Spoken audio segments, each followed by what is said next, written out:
Today on Cyberwork Hacks, I'm happy to welcome Robert Morel, Infosec skills instructor, to talk about his learning path, ChatGPT for offensive security. There's 7 courses within this learning path. There's five courses of learning and 2 interactive labs. This ubiquitous large language model is used for many things and is well on its way to becoming the brand name in the realm of AI tools. But Robert will tell you how you can harness ChatGPT to create cross-site scripting attacks. The course mainly uses the API as a like custom code rather than the user interface. Craft phishing messages.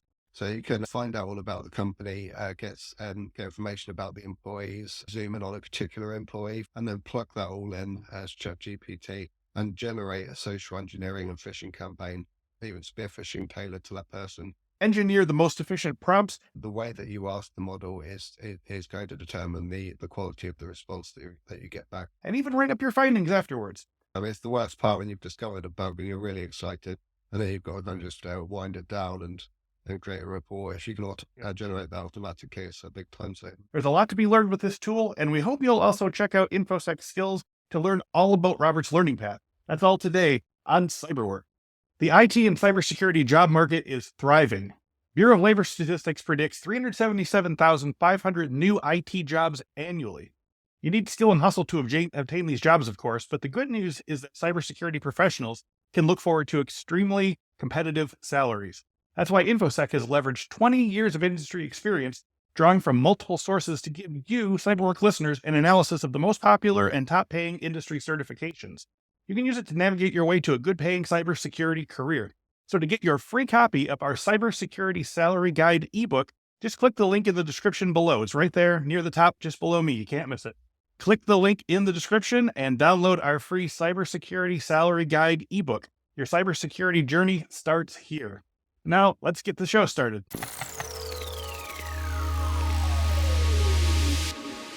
Hello and welcome to a new episode of Cyberwork Hacks. The purpose of this spinoff of our popular Cyberwork podcast is to take a single fundamental question and give you a quick, clear, and actionable solution, often in addition to using Infosec products and training to achieve your work and career goals. So my guest today is Infosec skills instructor Robert Morel, also of Pointless AI. Robert has recently created a learning path on our Infosec skills platform, and the topic is as hot can be at the moment. Robert is going to teach us about ChatGPT for offensive security. So I'm looking forward to hearing more about this. So Robert, let's get down to it. Thanks for joining me today. Hey, thanks for having me, Chris. My pleasure. So Robert, before we talk about the security aspects of these things, let's be real basic and ask, what is ChatGPT as a tool? I mean, not even necessarily as a security tool, but like the actual function of it. Yeah, you've actually nailed it there by calling it a tool. It's very easy to overcomplicate it, but it is just a tool that you can put in your toolbox and use within your development or your cybersecurity flow. Yeah, absolutely. So ChatGPT is an AI language model. You might have heard the term large language model.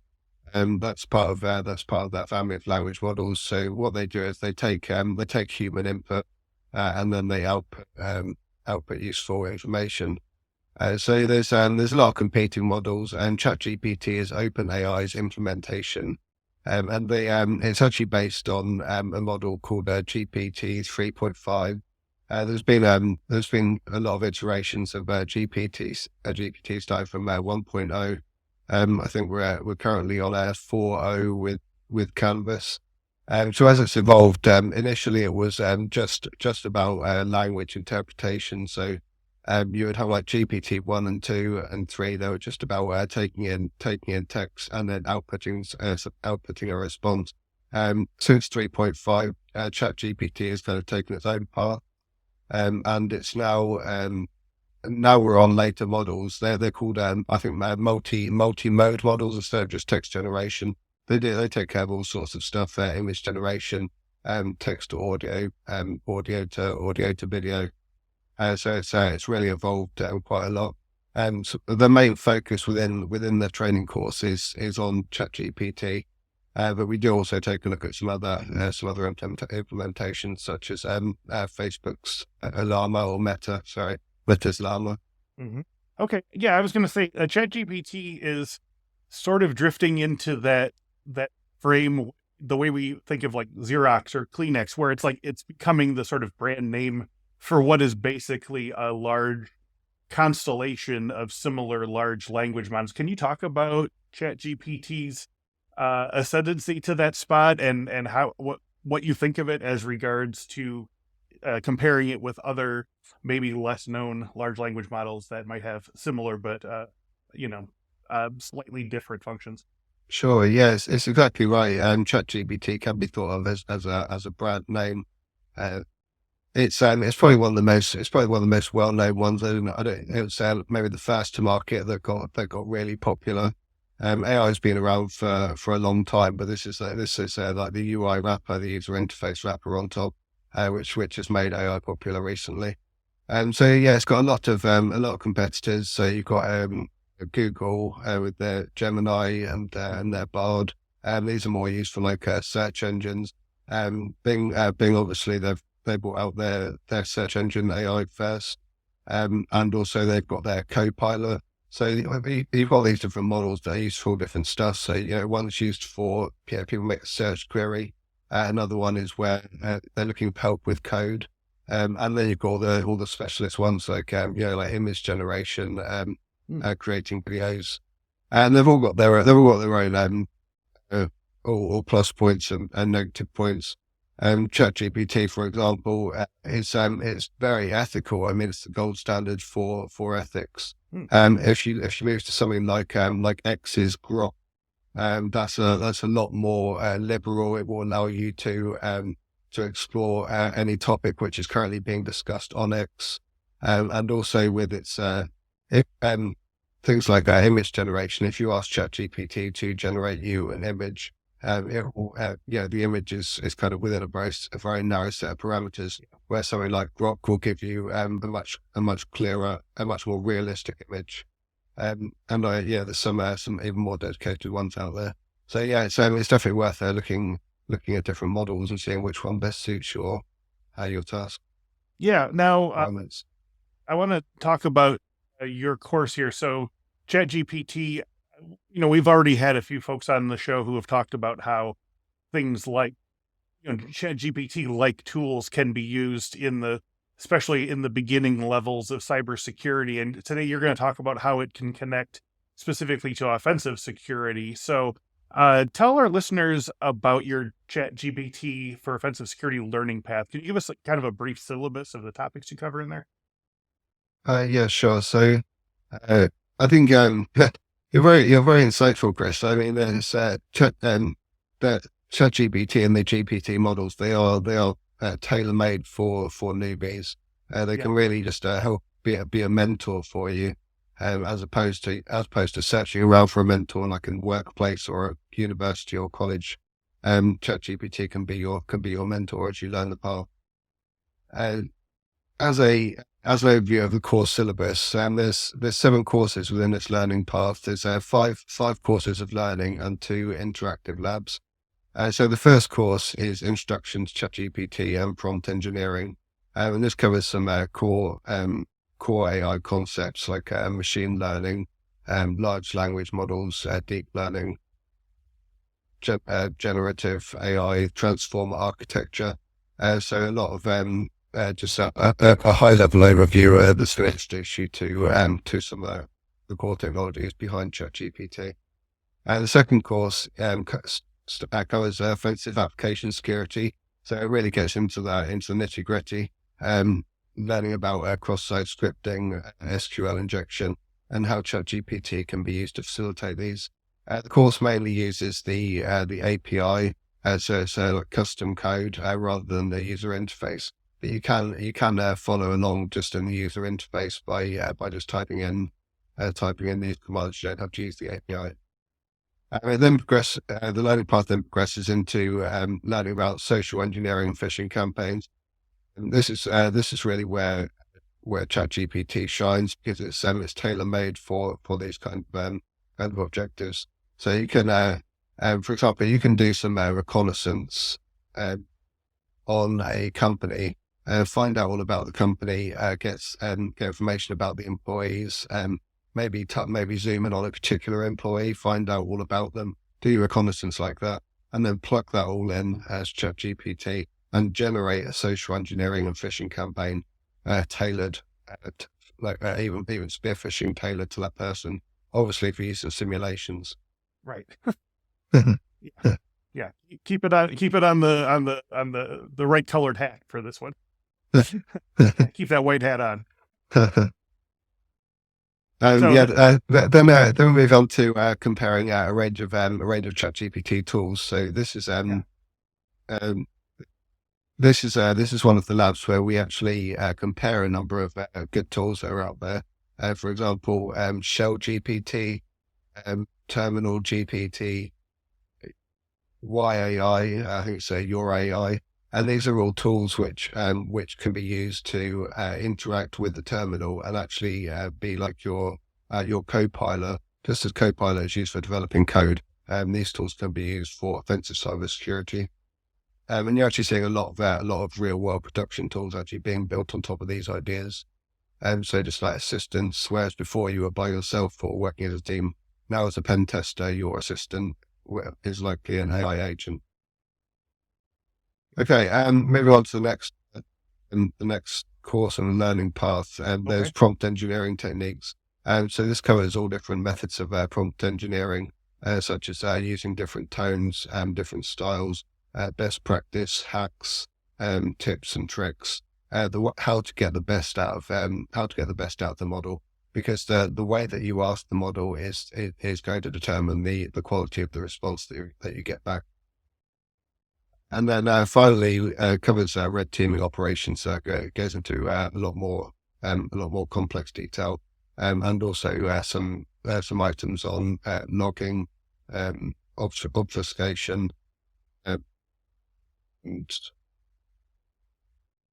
writing reports, which also has application in bug bounty.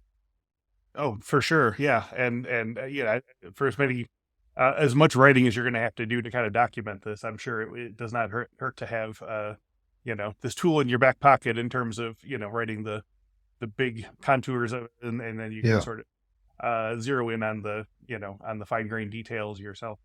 If you can generate that automatically, I mean, it's the worst part when you've discovered a bug and you're really excited, and then you've got to then just wind it down and create a report. If you can generate that automatically, it's a big time saver. I imagine, yeah.